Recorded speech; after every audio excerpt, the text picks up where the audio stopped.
Halo semua, balik lagi di channel Teraokun. Sebelum pembahasannya dimulai, silahkan klik tombol subscribe dan aktifkan lonceng notifikasinya supaya kalian gak ketinggalan info dan teori terbaru seputar One Piece. Buat kalian yang mau informasi tambahan soal SBS atau databook, kalian bisa follow Instagram Toraokun. Di sana admin akan memposting soal SBS, databook, dan berbagai teori singkat. Sekarang lanjut ke pembahasan. Sebagai seorang ilmuwan yang bekerja untuk pemerintah dunia, Vegapunk mendapatkan berbagai keuntungan. Pertama, soal dana yang besar. Pemerintah dunia pasti memberikan banyak dana untuk Vegapunk agar dia bisa menciptakan berbagai penemuan yang hebat. Kedua, berkat bekerja untuk pemerintah dunia, Vegapunk juga memiliki akses untuk meneliti objek-objek yang sangat berharga. Salah satu yang pernah diteliti oleh Vegapunk adalah tubuh Kaido. Seperti yang kita tahu, pada masa lalu Kaido sering ditangkap oleh pihak musuh, termasuk oleh Angkatan Laut. Walaupun begitu, sebenarnya ada rumor bahwa beberapa kali Kaido membiarkan dirinya tertangkap karena dia sedang lapar. Hal itu dia lakukan untuk mendapatkan makanan gratis dalam tahanan, kemudian kabur ketika sudah kenyang. Pada suatu ketika saat dia ditangkap oleh Angkatan Laut, Kaido dibawa ke Panghazard ketika pulau tersebut masih menjadi pusat penelitian milik pemerintah dunia. Di sanalah tubuh Kaido sempat diteliti oleh Vegapunk. Berdasarkan penelitian itu, Vegapunk menciptakan duplikat dari buah iblis Uo-Uo no Mi model Shiryu milik Kaido.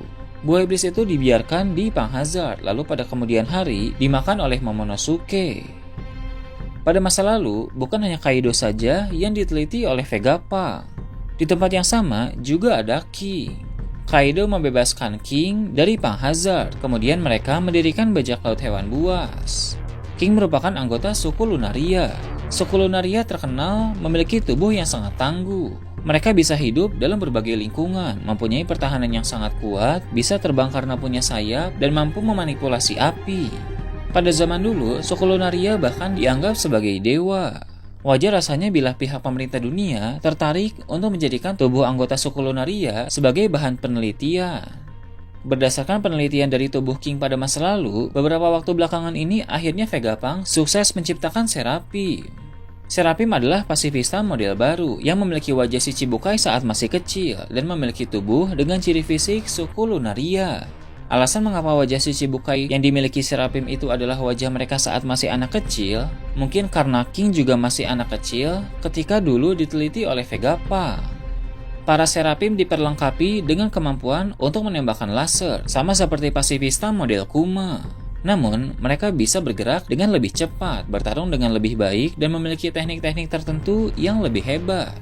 Contohnya Serapim Mihawk yang memiliki kemampuan berpedang yang luar biasa.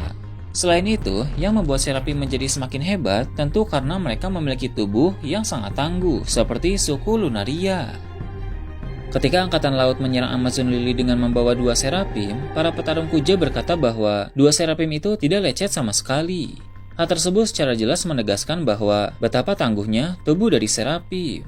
Tak heran Fujitora yang mengetahui soal itu sangat membanggakan kekuatan dari penemuan terbaru Vegapunk tersebut. Serapim memang akan sangat berguna untuk diterjunkan dalam berbagai medan pertempuran.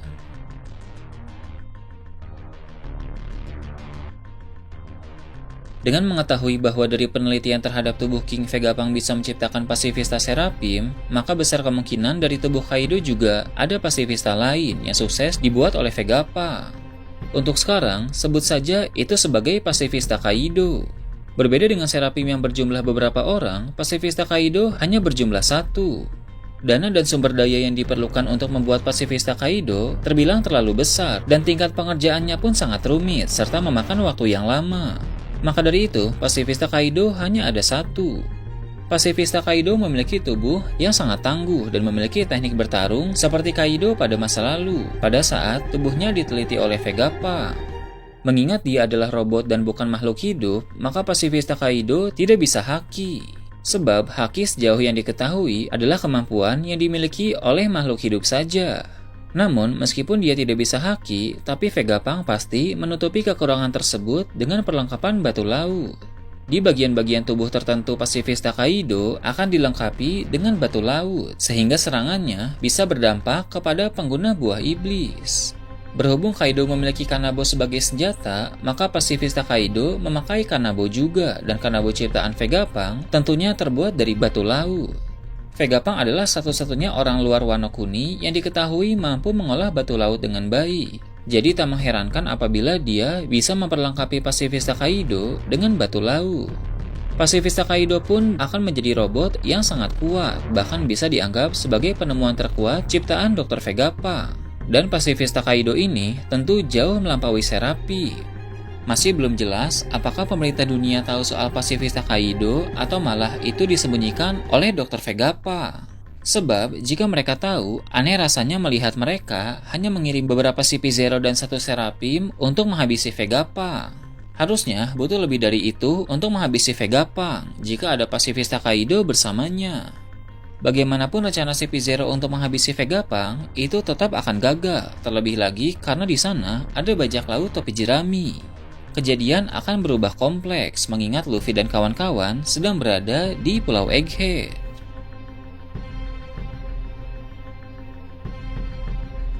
Vegapunk telah melihat poster buronan terbaru Luffy. Luffy yang selama ini diketahui publik sebagai pengguna buah iblis Paramecia ternyata memiliki bentuk perubahan Zoan. Vegapunk yang melihat itu akan sangat penasaran dengan buah iblis yang dimiliki oleh Luffy. Dia tertarik untuk melihat seberapa hebat buah iblis tersebut. Maka dari itu, Vegapunk akan memerintahkan pasifista Kaido untuk bertarung melawan Luffy, agar Luffy memakai bentuk perubahan yang sama seperti saat dia melawan Kaido asli di Pulau Onigashima. Vegapunk tahu jika dia hanya sekedar memerintahkan Serapim saja, maka Luffy tidak akan terdorong untuk sampai memakai perubahan itu. Namun, jika yang Luffy hadapi adalah musuh sekuat pasifista Kaido, maka mau tidak mau, Luffy akan kembali memasuki mode Gear 5. Luffy tentu akan berhasil memenangkan pertarungan, dan Vegapunk akan melihat kekuatan dari buah iblis Luffy. Mungkin saja Vegapunk akan menemukan cara untuk mengajari Luffy bagaimana memaksimalkan potensi dari kekuatan buah iblis milik Luffy. Vegapunk adalah orang yang sangat memahami tentang buah iblis. Dulu, dalam salah satu SBS, Eiichiro Oda pernah bilang bahwa akan ada profesor yang menjelaskan tentang buah iblis. Walaupun Eiichiro Oda tidak menyebut nama dari profesor itu, tapi kita semua pasti bisa menebak sang profesor itu adalah Vegapunk. Dia akan mengungkapkan berbagai misteri tentang buah iblis, sekaligus akan membantu Luffy untuk bisa menggunakan kekuatan dari buah iblisnya dengan lebih baik lagi. Selain membantu Luffy menjadi lebih kuat, Vegapunk juga sepertinya akan membantu beberapa kru bajak laut topi jerami lain untuk lebih berkembang dengan berbagai ilmu pengetahuan yang Vegapunk miliki.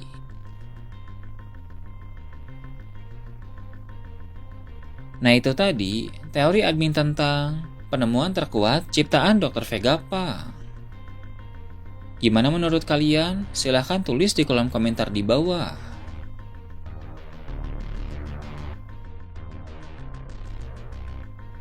Oke, segitu aja untuk pembahasan kali ini. Jangan lupa like, share, dan subscribe untuk video menarik selanjutnya. Gue Toraukun, Shambles.